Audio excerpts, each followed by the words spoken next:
Amém. Meus irmãos, eu vou falar um pouquinho sobre a graça. O que é a graça? A graça é essa misericórdia de Deus. Sabemos que todos, Deus olhou lá de cima e não viu um justo sequer. E ele resolveu derramar sua graça, e ele derrama para quem ele quer. Ele pode deixar ali de não dar a graça para uma pessoa religiosa, ela vai apenas ser religiosa, e pode derramar sua graça na vida de uma prostituta, você entendeu? Assim, de uma pessoa que está num estado assim, igual o gadareno, mas ele faz assim com o que ele quiser, ele pode derramar a graça dele para um rico, para um pobre, por isso que é chamado de graça. Ele fala assim, não foi vós que me escolhestes, mas eu que escolhi a vós. Você vê que, por exemplo, as pessoas pregam muito assim, que judeus, é uma raiva contra os judeus, mas os judeus, a palavra de Deus fala que Deus colocou eles no sono, para enxertar assim os gentios que somos nós na figueira, que é ele. Isso que é derramar de graça. E o que é a graça? Ultimamente muitas pessoas pensam que a graça é só festa. O que é a graça? A graça é você participar dos sofrimentos de Cristo. Você sabe o que é participar dos sofrimentos de Cristo? É você ser perseguido. Você vê que a palavra de Deus fala que devemos orar pela vida daqueles que nos perseguem. Nós estamos aqui nesse mundo, e se a graça foi derramada nas nossas vidas, automaticamente a gente vai incomodar alguém, Às vezes um familiar, às vezes, pessoas próximas, às vezes até mesmo pessoas religiosas. As pessoas pensam que vai entrar lá no céu e vai encontrar João Batista. E aí, João Batista, tudo bem? Eu conheço essa história, hein, João Batista? Você foi degolado, mas também você viu o que você falou para Herodes? É ali você pegar a mulher do seu... Ô Isaías, você foi cerrado no meio, Isaías. Tiago, você foi degolado. Aí, por exemplo, eles vão perguntar a você como é que você veio. Não é graça, só no mando, só bênção. E a graça, meus irmãos, assim, Pedro ele vai falar, feliz aqueles que participam desse sofrimento, Você tem que glorificar. Se você está passando, sabe, por uma perseguição por conta da palavra, por ser honesto, por dar um bom testemunho, E hoje eu quero falar sobre essa perseguição. Hoje eu quero falar também um pouco, assim, eu trago muitos ensinamentos, sobre a festa junina. Eu vou usar um texto como exemplo. Mateus capítulo 4, você vê que Jesus Cristo, diversas vezes, quando ele estava no deserto, o diabo ali tentou diversas maneiras de fazer Jesus pecar contra Deus. Você vê que primeiro ele falou assim, olha, tem essa pedra aí, faça essa pedra se tornar pão. E Jesus Cristo vai dizer, não só de pão viverá o homem, mas de toda a palavra que sai da boca de Deus. Você vê que depois ele leva Jesus Cristo num lugar alto, no pináculo, ali no templo. Ele mesmo usa até mesmo a palavra de Deus, o Salmo 91, falando assim, se joga daí, porque Deus deu ordem para os anjos, assim, te segurar. Olha aí, você vê que o diabo, ele distorce às vezes o evangelho, para fazer as pessoas pecar contra Deus. E ele usa até vida de pastores, Você tem que tomar um grande cuidado. Vida de pessoas, já temos um testemunho aqui, não sei se foi a pastora deles, que falou que um pastor orientou ela a errôneo, Assim, mas sorte que ela teve fé, acreditou, e um milagre ali aconteceu, Eu só não lembro, mas mais ou menos isso. Então você vê que depois Jesus Cristo vai dizer assim, não tentarás o Senhor, o nosso Deus. E depois você vê que o diabo, ele mostra o seu reino, e fala, me foi dado, ele fala, não tomei de ninguém, foi me dado. Então, e ele pega e fala assim, se você prostrar e me adorar, eu te dou todo esse reino. E Jesus Cristo vai falar assim, somente o Senhor teu Deus adorará, e somente a ele dará culto. Então, entendeu isso? Desde o princípio, às vezes as pessoas trazem, assim que a igreja católica trouxe isso, sabe, uma cultura pagã ali, que era uma deusa chamada Juno, mas isso é desde o princípio. O diabo sempre quis fazer o homem tropeçar. Você vê, vamos lá, em Adão e Eva. Você vê que ele deu-se a dar uma ordem, não coma dessa árvore. Assim, e ele foi lá conversando, assim, acabou fazendo Eva pecar, e Adão também, por conta disso eles são retirados ali do jardim do Éden. Depois você vê que ele começa a trabalhar na vida de Caim. Você vê que em Gênesis capítulo 4, Deus fala para Caim ainda, Caim, é isso que o diabo está na tua porta e bate, cabe você dominar ele. Você entendeu? Porque aqui a porta é o coração. Daí você vê que Jesus Cristo fala para a gente tomar um grande cuidado com o coração, como a gente toma cuidado com o coração, com o que a gente está vendo, com o que a gente está pensando, e as pessoas que estão querendo nos contaminar. Porque se entrar no coração, aí é complicado de tirar. Você vê que Judas, Satanás entrou no coração, e você viu o que ele fez. E você vê Caim também, Caim acaba matando o seu irmão. Então você vê que diversas vezes ali ele trabalha para o povo pecar. Então eu vou já pular um pouco mais para frente para antecipar, que tem outros irmãos para pregar aqui, para passar ensinamentos também. Na época de Moisés, em Êxodo capítulo 32, Moisés está no monte igual nós aqui, mas Moisés estava orando, falando com Deus, passou 40 dias ali. E o povo ficou lá embaixo, o diabo começou a trabalhar na mente deles. Moisés sumiu, Moisés não volta mais, Moisés abandonou vocês. Faça aí bezerro, faça uma imagem, sabe? Assim, e eles têm isso, eles começam a se espelhar nos vizinhos e falam, não, nós queremos Arão, nós queremos um bezerro aí, nós queremos uma imagem. E Arão faz, sabe, um bezerro de ouro. E quando Moisés desce, ele vê aquilo ali, ele fica indignado, ele quebra ali a tábua, porque o mandamento de Deus, Moisés já tinha falado para eles, em Êxodo capítulo 20, eu estou falando em Êxodo capítulo 32, é onde que eles fizeram isso. E ele fala para Arão o que aconteceu, Arão fala assim, foi o povo que começou a falar, acabei fazendo isso, mas enfim, ele ora para Deus, Deus perdoa, eles destroem aquilo ali. E depois, por exemplo, você vê o trabalhar do diabo. Assim, Moisés, por exemplo, ele não entra na Terra Prometida, mas ele vê, e depois, por exemplo, Josué leva o povo para a Terra Prometida. Entramos no livro de Juízes, o Josué ele morre, é onde que o povo começa a trazer idolatria, assim, por convivência perto das pessoas. Ali eles acabam pegando esse costume de adorar, e é onde que o povo pecava, e passava, vamos dizer assim, 8 anos, no pecado, e depois clamava a Deus, e Deus dava a vitória a Deus, falando aqui, ó, toda vez que você pecar, você pensa que não vai ter consequência? Vai ter consequência. E às vezes você não pensa que essa consequência vai durar assim, uma semana, né? Às vezes pode durar um ano. E Deus determina, se você para analisar, cada vez que o povo pecava ali no livro de Juízes, Deus determinava assim, ó, 8 anos. Ah, vamos fazer para 18, depois para 20. Né? Quando a gente entra em Juízes capítulo 13, no versículo 1, que entra a história de Sansão, você vê ali que o povo já estava 40 anos, sabe? Escravo ali dos filisteus. Então, tenha sempre isso. Mas toda vez o povo clamava ali. E chegava um momento, conforme assim acontecia o prazo ali de Deus, Deus tirava o povo daquele jugo. Vamos colocar um outro exemplo, só para vocês verem que isso é sério mesmo. Então, assim, quer ver a história aquele paralítico de Betesda? Que ele ficava esperando ali o anjo agitar a água ali, esperando alguém colocar ele ali para ele ser curado, ninguém colocava. Quantos anos ele estava ali paralítico? 38 anos. 38 anos. Jesus Cristo cura ele, depois encontra ele no templo e fala o quê? Vai, não pecas mais para que não te suceda coisa pior. 38 anos. Então, sempre quando você for pecar, você pensa 2 vezes. O prazer pode durar momentos, mas o sofrimento pode atrapalhar. Mas entenda isso. Entramos em 1 Samuel, é onde que Deus começa a trabalhar ali na vida de Samuel. Samuel unge Saul, e Saul, por conta da desobediência, você vê o diabo trabalhando na vida de Saul. No começo o Saul andou até bem, mas depois ele começou a obedecer. Deus começa a profetizar na vida de Davi, falando que Davi vai ser rei, e passa o tempo, Saul morre e as promessas de Deus se cumprem. Então a promessa que Deus tem na sua vida, né, creia, é questão de tempo. Só persevere, guardando a palavra de Deus e tomando grande cuidado para o diabo não fazer você tropeçar, né, se afastar. Assim, a misericórdia de Deus é essa, assim, quando ele nos chamou, a gente era pecadores, e somos ainda, né? Mas ele vem nos aperfeiçoando. Aliás, você vê que Davi vai falar assim, feliz aquele que Deus não imputa o pecado. Você vê que Paulo também fala sobre isso. Mas assim, não quer dizer que a gente fica no pecado. Deus, ele vem derramando a sua misericórdia, e aos pouquinhos ele vem nos capacitando. A gente só tem que ficar na presença dele. Mas entenda isso, depois Davi vai ficar velho, e ele vai orientar o seu filho Salomão, para guardar a palavra de Deus. No início, Salomão até andou nos caminhos do Senhor, mas depois ele se envolveu com mulheres e trouxe a idolatria também assim para a vida dele, né? E para a vida do filho dele. Depois Salomão colocou um jugo pesado no povo de Deus, e é onde que Deus resolve repartir as tribos. Era 12 tribos. E ele começa a projetar, mas não mais na descendência de Davi, né? Onde que estava a promessa. Ele começa a projetar ali na vida do Jeroboão. Fala assim, ó, Jeroboão, se você guardar a minha palavra, eu estou te dando 10 tribos, né? E Roboão vai ficar apenas com 2, que é a de Judá e de Benjamim. Então entenda isso. Jeroboão, ele só poderia assumir esse reinado se Salomão ali morresse. Enquanto Salomão estava vivo, ele não assumiu o reinado.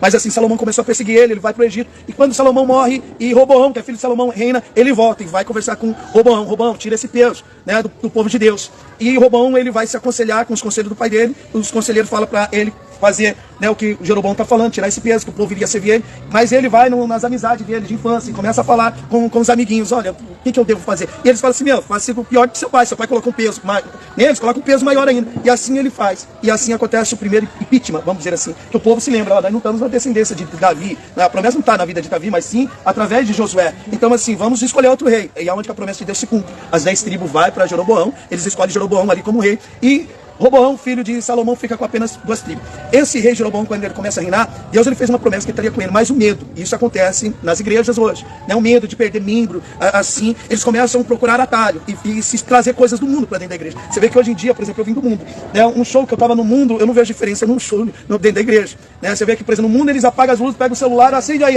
todo mundo assim, você vai hoje na igreja, é a mesma coisa, né? Jogo de luzes, né? Não tem muita diferença. Mas isso é para prender as pessoas dentro da igreja, né? E esse rei Jeroboão, o que ele faz? Assim, ele tem medo desse povo que elegeu ele como rei e servir a Roboão. Aí ele fala, vamos fazer 2 bezerros de ouro. Ele se aconselha e eles resolvem fazer 2 bezerros de ouro, lembrando o que Araão fez. E assim ele fez. Assim, então o povo não subia para Jerusalém para adorar Deus, porque ele tinha medo de perder. E o povo ficava ali adorando Deus. Então ele fez assim, o povo de Deus pecar grandiosamente. Você vê que Acabe, vários reis, mas vou citar aqui Acabe e a sua casa. Você vê que Acabe, ele aderiu a esse pecado de Jeroboão adorando esse bezerro. Depois o Acabe ele comete o pecado mais do que os outros reis, porque ele acaba se casando com Jezabel, né? E traz a idolatria ali de Baal, do poste-ídolo. Mas entenda isso, depois Acabe vai morrer. O filho de Acabe, ele começa a reinar, que é Jorão. E olha a intenção desse homem. Ele fala assim, essa estátua só trouxe maldição para minha casa, né? Eu vou destruir essa estátua de Baal e a estátua de poste-ídolo, que já é segundo Reis capítulo 3. E ele faz isso, mas porém, ele queria se encontrar com Deus. Ele queria estar na casa de Deus. Mas assim, ele não conhece assim o Deus verdadeiro. E ele destrói ali, faz a vontade de Deus, destrui aquilo, mas ele pega o pecado de Jeroboão. Assim também, nos tempos de hoje, muitas pessoas querem sair da igreja católica, larga lá as imagens e vem para a igreja evangélica. Mas quando entra na igreja evangélica, tem a idolatria, várias. você entendeu? Prosperidade, né? O culto voltado só para homem ali, você entendeu? É só ensinamento para um homem ser um vencedor aqui na terra, mas não um vencedor com Deus, você entendeu? Só ensinamento para as pessoas se pensarem somente nelas e não pensar ali no grupo, repartindo igual a igreja de Atos. Então, ele comete esse erro, né? A intenção dele é até boa, assim. Aí você vê que Josafá, ele vai ser citado ali no mesmo texto, mas Josafá ele não pega esses pecados. Agora, trazendo para os tempos de hoje, você vê que, por exemplo, o diabo sempre fez isso entrar dentro da igreja. Assim, festas assim, das pessoas que estão no mundo, sempre fez isso. Você vê que a igreja católica, eles trouxeram isso para dentro da igreja também, essa festa. Assim, para prender as pessoas também dentro da igreja. E, por exemplo, uma festa que é ali para São Pedro, Santo Antônio e São João, né? Por exemplo, a festa de Santo Antônio, se eu não me engano, começa no dia 13. Eu já fui católico, então não sei mais ou menos. O Santo Antônio, quem conhece o que é que ele faz aqui? É o santo casamenteiro, não é? Assim, é um santo que você pegava lá, colocava na geladeira, colocava de ponta cabeça, colocava uma cachaçinha pra ele, né? Ele ficava ali feliz e você poderia arrumar ele poderia ficar com muita raiva de você e arrumar é uma lenda que eles têm. Mas entenda isso, por que em junho? Assim, essa festa de São João, porque não é o João ali, o discípulo de Jesus, mas João Batista. Os católicos têm que Jesus Cristo nasceu no dia 25 de dezembro, sim ou não? Sim. Então, assim, eu não comemoro o aniversário de Jesus, sim, no dia 25, não sabemos. Mas, assim, o que eu faço no Natal ali? Eu trago ali na memória dos irmãos, até mesmo o nascimento de Jesus, mas finalizo com a Santa Ceia, a ressurreição e o sacrifício que ele fez. Então, eu não comemoro. Às vezes as pessoas, assim, vai falando, não, mas vocês comemoram o Natal e não comemoro. Eu não comemoro o Natal, você entendeu? Eu faço ali o que Jesus Cristo nos ensinou, que é a Santa Ceia. Mas entenda isso, se Jesus Cristo nasceu no dia 25, aos olhos do católico de dezembro, João Batista ele veio 6 meses antes. Então, que dia que é o aniversário de João Batista? É em junho, dia 24. Então, por isso que no dia 24 eles fazem esse ritual. Né? E a pergunta é, assim, os cristãos podem participar dessas quermesses? Não, né? Biblicamente não. Se os irmãos ler lá, 1 Coríntios, capítulo 10, no versículo 14, o que Paulo vai falar? Assim, fuja da idolatria.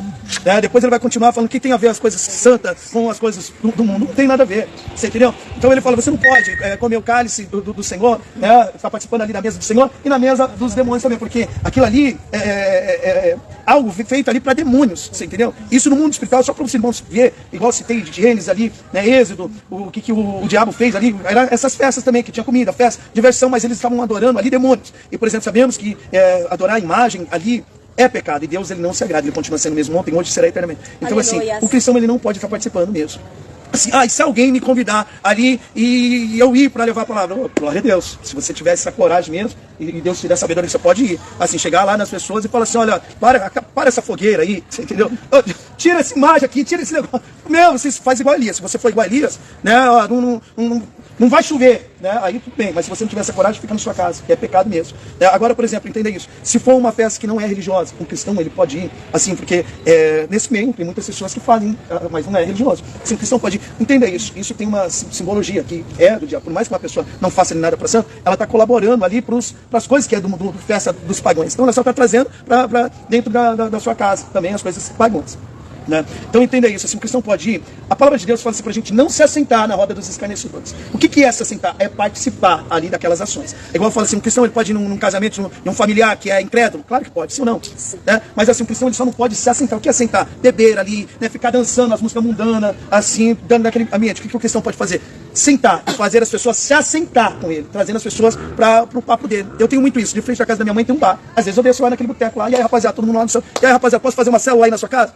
Marca no dia, pô, bacana. Teve um Jesus Cristo, fez um milagre tremendo, ele vai fazer. Eu começo a pegar a intimidade deles ali, é um modo que eu tenho para evangelizar. Assim também, meu irmão, assim, você pode estar indo, assim, numa casa, se você for na intenção de levar a palavra de Deus. Você vê que Paulo fala sobre isso em 1 Coríntios, capítulo 9, versículo 19. Eu me fiz ali de judeus para ganhar os judeus, eu me fiz de fraco para ganhar os fracos, eu me fiz de gentil para ganhar os gentios. Então assim também, meus irmãos, a palavra de Deus fala que, até mesmo em 1 Coríntios, capítulo 10, no versículo 31, que fala assim, tudo que a gente vai fazer, quer comer, quer beber, ou fazer qualquer outra coisa, que seja para a glória de Deus, que seja para ganhar almas. Então você pode estar tendo um grande cuidado, assim, né, para evangelizar, né, não sei o que lá, trazendo as pessoas para perto de você. Entenda isso, para mim finalizar. Hoje, por exemplo, não é somente a igreja cristã, a igreja católica que está fazendo essa festa. Hoje a igreja evangélica também está fazendo. E ela fala assim, mas elas não estão adorando imagem. Estou adorando Deus. É uma forma que eu tenho para evangelizar. Entenda isso, olha, Paulo ele vai falar em Colossenses capítulo 2, versículo 16, que as festas que era para Cristo, no Antigo Testamento, é sombra, não podemos estar fazendo. Por quê? Porque se nós fazemos, a gente está declarando que Cristo não fez. Uma festa que era para Cristo, você entendeu? Como pode pegar uma festa pagã e trazer para dentro da igreja? Né? Então entenda isso aqui, ó. Você vê que muitas igrejas fazem o Shana Tová, Yom Kippur, né, que representava ali a vinda de Cristo, e Paulo mesmo fala que quem faz isso é judeu. O judeu crê em Jesus Cristo? Não. Então, quando um cristão faz isso, ele está declarando mesmo que ele não crê no nascimento de Cristo. Ele fala que era sombra, tanto o sábado, eu tenho uma pregação que fala porque nós guardamos o domingo. Então, sombra, o que era aqui, ó? Aqui, ó, eu consigo ver minha sombra ali, assim, mas eu não consigo ver minha mão, porque está aqui em cima. Agora, eu já consigo ver minha mão, porque está aqui. Então, isso representa, sombra era quando Cristo estava lá em cima, e a promessa não tinha vindo. Agora ele já veio, eu já vejo Cristo, não tem necessidade de eu viver aquela cesta, sim. Então, assim, mas o meio que a gente tem para evangelizar. Paulo, ele fala assim, em Gálatas, capítulo 1, versículo 8, que qualquer um, até mesmo os anjos, que vinha pregar um outro evangelho que não seja cristocênico, que seja anátema. Sabe o que é anátema? Amaldiçoado, meus irmãos. Mas você vê que Paulo ainda continua falando assim, machucando mesmo. Procuro eu agradar os homens, né? E não tem como agradar não, meus irmãos. A única coisa que a gente de Cristo nos ensinou é pregar o evangelho. Qual é o evangelho? Falar das promessas de Deus, né? Do Espírito Santo, né? Que Deus iria habitar com o seu povo. Falar do sacrifício, igual Pedro fez. Falou das promessas no livro de Joel. Depois ele já falou de Cristo. Depois o que ele falou? Arrependei-vos, né? E saia no meio desse povo pecaminoso. Então esse é o evangelho que nós temos para estar passando para os irmãos, ainda mais nos tempos de hoje, né? E assim, você vê que em Tessalonicenses capítulo 1, versículo 2, Paulo ele continua falando assim, procuro eu agradar o homem, bajular o homem, de modo nenhum, né? Eu fui escolhido para Deus para levar o evangelho de Deus. Então, para finalizar, você vê que Judas vai falar de Balaão. Também em Apocalipse capítulo 2, no versículo 13 em diante, o nome de Balaão vai ser citado. E o que Balaão fez? Ele tinha um grande poder ali de abençoar e amaldiçoar, isso ele declarava. Que, por exemplo, o rei Balaque, ele começava a procurar ali Balaão para amaldiçoar o povo de Deus. Mas Balaão não tinha esse poder, porque onde que Deus abençoa, ninguém pode amaldiçoar. E ele fala, não tem como, mas o que Balaão faz? Pega isso, é o que muitas igrejas estão fazendo com o povo de Deus. Assim, não tem como eu amaldiçoar. Mas assim, agora se você pegar assim o povo e começar a se enturmar ali junto com eles, com mansidão, carinho, sabe, ganhando ele, levando comidinha, chamando ele para festa, automaticamente esse povo vai pecar, você entendeu, contra Deus, né? E eles mesmos vão se amaldiçoar. Vou só colocar um exemplo, igual eu coloquei ontem, assim na igreja. Tem uma irmã lá que é manicure. Então vai, eu posso amaldiçoar ela se ela está fazendo o caminho do Senhor? Não obedecer não. Mas vou me colocar como Balaão, assim, só para os irmãos entenderem. Então assim, tem uma pessoa que quer amaldiçoar ela. Faz de conta que é a irmã Vanilda, vem aqui, irmã Vanilda. Não, vem aqui, guerreira, assim, uma simbologia, né? Você quer amaldiçoar ela, assim. Aí, por exemplo, você quer me comprar para mim, mas eu falo assim, Vanilda, não tem como, mas o que tem? Assim, arruma uma pessoa e se aproxima ali dessa irmã. Aí, por exemplo, vem aqui, guerreira. Assim, aí, por exemplo, eu vou colocar assim, você vai se aproximar de uma irmã. Faz de conta que ela é manicure, que vem aqui. Erika tá sentindo o coração, ele vai me chamar. Aqui, faz de conta que vai ser a manicure. Aí, por exemplo, aqui, você é idólatra, né? Você tem vários costumes. Aí você começa a fazer unha ali com a Erika, né? Começa a fazer amizade com a Erika. Olha que unha bonita, que maravilha, ficou muito boa. Né? Semana que vem eu venho. E você começa a frequentar a casa dela. Aí, por exemplo, a Erika tem filho. Você quer agradar a mãe? O que você faz com o filho? Poxa, agrada o filho. Não, seu filho é bonito. Olha a camisa que eu comprei. Automaticamente vai ganhando. Né? Assim, aí você começa a convidar ela. Fala assim, vai ter uma festa em casa, né? O seu marido nunca conhecia meu marido, vai amar conhecer o seu marido. Automaticamente vocês vão pegando uma aliança e depois ela vai soltando aos pouquinhos e automaticamente você, sem perceber, você pode acabar idolatrando, você entendeu? Às vezes uma religião, uma igreja pagã. Por isso que eu falo assim, você tem que tomar um grande cuidado. Às vezes na igreja, que as pessoas é uma igreja cristã, mas às vezes está na idolatria, você entendeu? Às vezes é melhor você ficar em casa do que estar no meio desse povo, né? Então assim, o meio que ele fez ali, Balaão, ele passou ali, não amaldiçoou, mas ele falou, faz isso. E o povo, nós somos carne e às vezes a gente é inocente demais, não, mas o diabo não é inocente. Então assim, eu vejo muitos fazendo dentro da igreja para arrancar isso aqui, dinheiro, e assim, isso é ruim, meus irmãos, né? Então eu quero passar esse ensinamento para os irmãos e orientar, assim, você que tem filho, né? Nessa época do ano, sabe? A escola tem essas festas, assim, o que eu faço? Assim, já começa a ensinar o filho desde pequenininho, né? Assim, filho, isso, obrigado, viu, minhas irmãs, perdão. Assim, filho, isso é um culto pagão para demônios, mas somos cristãos. Conversa com a escola, toda a educação, respeitando a religião de cada um, né? Assim, olha, meu filho não vai participar. Procura com o filho nessa época, assim, levar ele para outras coisas, ter outras atividades, que ele vai gostar, sabe, disso, você entendeu? Ele vai gostar disso, né? Assim, não vai sentir falta disso, né? Assim, eu estou passando ensinamentos, meus irmãos. Às vezes, eu trabalho, e às vezes, na minha empresa tem isso, o que eu posso fazer? Assim, se eu não participar, você mandar embora. Sadraque, Mesaque e Abednego ia morrer, você entendeu? E eles não adoraram ali o bezerro de ouro, né? E praticamente a mesma festa, é simbólica, as mesmas dança pagão ali, né, do mundo. Então assim, conversa, fala assim, olha, eu tenho minha religião, assim, eu não posso estar participando, me desculpa. É igual os adventistas trabalham no sábado? Você entendeu? Eles morrem de fome? Não, e Deus, ele vai honrar, meus irmãos. Então eu falo isso para o bem. Então assim, a graça é ser perseguido. A graça é você viver a palavra de Deus. Você vê que Deus vai falar para Paulo, a minha graça te basta, Paulo. E o que Paulo vai falar da graça? Traga as marcas, sabe, do evangelho. Então eu queria compartilhar esse ensinamento para os irmãos, amém? Então quem tem ouvido ouça, amém? Deus é fiel,